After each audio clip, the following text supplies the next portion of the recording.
Hello, my name is Robert Cibis. I'm very proud and very honored to be here with Aneel Prasad Hegde. He is a member of the Indian Parliament from the province of Bihar, and he is also an activist for years and years. You did influence Indian politics, and you have been in the forefront. And for some weeks now, you are part of the government, being so for such a long time in opposition. It must be a big change. How does this shift feel from moving from opposition to becoming in part of the government? Thank you, Mr. Robert, for having me on the show. Yes, as you said, 1.5 months back, my party was in the opposition, and now we are in the government. And just because of the shift, the issues remain the same, regarding which, while we were in the opposition, we were campaigning for, and even now the issues which you are campaigning for. As you know, in December also, yes, as you know, after coming to the ruling side, even then I raised the issue of World Health Organization's proposed global pandemic treaty last month.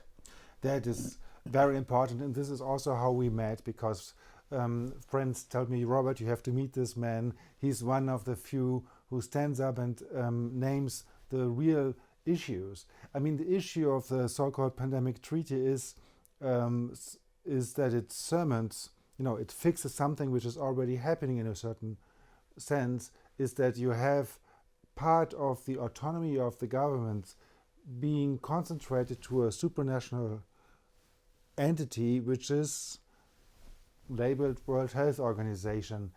So what is your issue about this treaty? The first thing why I understood is that there is a lot of conflict of interest in the World Health Organization, and it is the funding for it comes mostly from the pharma companies or philanthropists and things like that. Since there is a commercial conflict of interest, and we also got to know that they are usurping the powers of the elected governments, I started thinking about this and started talking about this.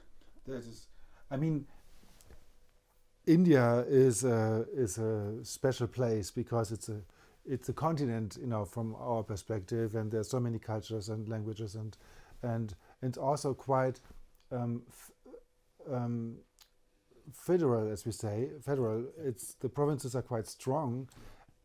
I mean, I always have issues to really believe that even in India, the same measures to protect us from COVID-19 have been implemented all over the country for a long time.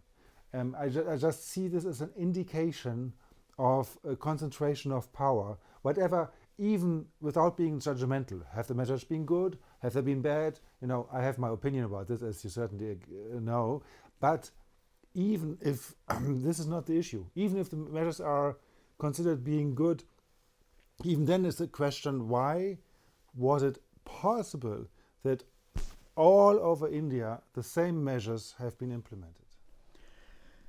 Number one, people think that these pandemics are once in a century pandemics, and all of a sudden in 2019 end or 2020, when this pandemic one virus came, governments had to take a decision, and in such cases, on such serious issues, I think that the government and the opposition and all the people should not politicize this issue. And first thing what needs to be done is to find solution for this, and that's what the government did then. I see. Okay, what I understand from what you're saying is that the emergency feeling of emergency was very strong and shared throughout the whole country, so that everybody felt compelled to act. I mean, it is of course, today we know that most of these measures were not so intelligent, and especially in a country which has also other problems, which could be reinforced by the measures. So it is in fact, how would I say, people are misguided somehow, and we have other issues. I think that in India there's always a strong will to somehow dominate the country from outside, because there's so many people, so you want to have this market, as you say. Yeah. You want to control them somehow. Yeah. So do you think that this successful in control over India for some years, in fact, the corona crisis have been there for a long time, what attempts have been there in the past to somehow control India from outside? I mean, after the colonial phase, of course, and what did India do to protect itself? Mr. Robert, my party's founder, the present party's founder, George Fernandes, he was immediately after the emergency, he was the country's industry minister, and that at that point of time, like listening to the report of the Parliamentary Standing Committee also, he sent Coca-Cola and IBM out of the country. When was this? This was in 1978. Oh, in 1978. So there were an emergency rule. Yeah, emergency. So we have two emergencies: COVID emergency, very recent, and in 78 the other emergency also was a time of big political change. Yeah, and that time Mr. George Fernandes, after Jayaprakash Narayan, George Fernandes's name was number 2 who fought the emergency that time, and he won the election from jail with a record majority of 3.5 lakh votes. Oh, really? Yeah. So it's a crazy story. I didn't really know about it because I have a weak knowledge of Indian history. So you had, in fact, a kind of power reinforcement or grab by the government in 1978. And this was done through an emergency. People were put into prison, especially political leaders, leaders and activists. And the founder of your party, George Fernandes, was one of them, and he won the elections. That is a crazy story. I didn't even know it. Yeah. And so, because of this particular action, I can tell you now, the 4 companies today, out of the top 10 software companies in the world, some of them were employees in a certain company, and since there was an vacuum created because of the exit of IBM, they started their own companies. For example, the Infosys, those people started the Infosys, and Wipro, which was that time into vegetable oil company, they also found saw the vacuum and started diverted it into computers. And there is HCL and TCS of the Tatas. All these people got initial advantage because of this, and in the years to come, today you can see that these 4 companies are number 2nd, number 3rd, number 8th and 9th in the world.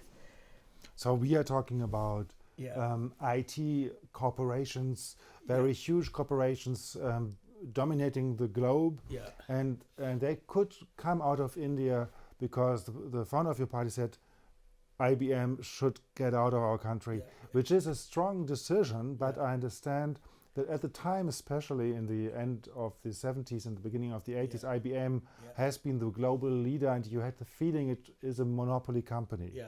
And which is in a way a story which says monopolies are a means to dominate Yes. other countries. Yeah. So you think it's a good thing to fight monopolies?